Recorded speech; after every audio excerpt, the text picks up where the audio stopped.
మా అమ్మ ఈ దోశ పిండిలో కొంచెం రాగి పిండి వేసి దోశలు వేసుకుంది.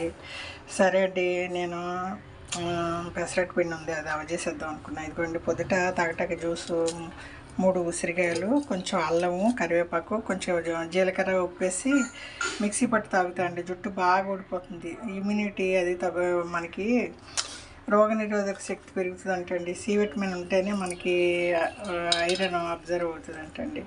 సరే అండి, పెట్టుకున్నాను. మన టైం టేబుల్ మన చేతిలో లేదు కదండి, ఇంకా తాగలేదు.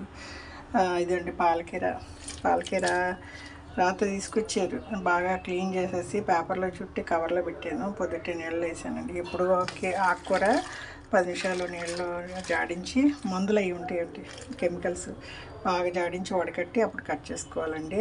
పప్పు ఆకుకూర అండి, 2 గుప్పులు పప్పు వేస్తాను. ఒక పాలకీర, 2 టమాటాలు, కొంచెం పసుపు, ఉప్పు, చింతపండు, 2 పచ్చిమిరకాయలు వేసి, ఉల్లిపాయ వేయనండి. 2 విజిల్ రానిచ్చి మీద తాలింపేస్తానండి. ఇదండి మా వారి ఫేవరెట్. గోరుచిక్కుడుకాయలు తింటే షుగర్ తగ్గుద్ది అన్నారంటండి. వారంలో 2 రోజులు. ఇవి కోయడం చాలా కష్టం అండి.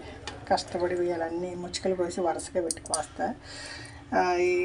కొంచెం చిక్కుడుకాయలు ఉన్నాయండి, మొన్న తిన్నానండి. నిన్న వండుదామని టైం అయిపోయింది, పొయ్యి దగ్గర ఉండలేక ఫ్రిడ్జ్లో పెట్టేసా. సరే, ఇవి కూడా గిన్నెలో పెట్టి ఉడికిచ్చేసి తాలింపు వేసేస్తా.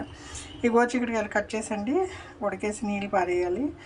ఆ తాలింపులో ఎక్కువ జీలకర్ర, కరివేపాకు, ఎల్లుల్లిపాయ వేసి, ఇక ఉడకేసిన గోరుచిక్కుడుకాయలు వేసి, గోరుచిక్కుడుకాయలు ఉన్న తడి ఆరిపోయేటప్పుడు కొబ్బరి తురుమండి, లేదా మిక్సీలో వేసేసి, నీళ్ళు పోయకూడదు, పొడిగా వేసి, కారం వేసి, ఉప్పు వేస్తే గోరుచిక్కుడుకాయ ఫ్రై అండి. ఈరోజు పాలకీర పప్పు, గోరుచిక్కుడుకాయ ఎగురు, చిక్కుడుకాయ కొంచెం తాలింపు వేస్తానండి. ఇదో రాగి దోశలు 5:30 వాళ్ళు. నేను ఇంకా ఇప్పుడే థైరాయిడ్ మాత్రం వేసుకున్నానండి. జ్యూస్ చేసుకుంటా టక్ అని పని చేసేద్దాం అనుకుంటా అండి, కానీ ఏది కుదరట్లేదు. చిన్నపిల్లలు ఉంటే పని అవ్వదండి. ఈ కరివేపాకు జ్యూస్ అది రోజు రెగ్యులర్గా తాగుతున్నాండి. వెయిట్ కూడా తగ్గుతుంది, మనకి వచ్చి మంచిదండి.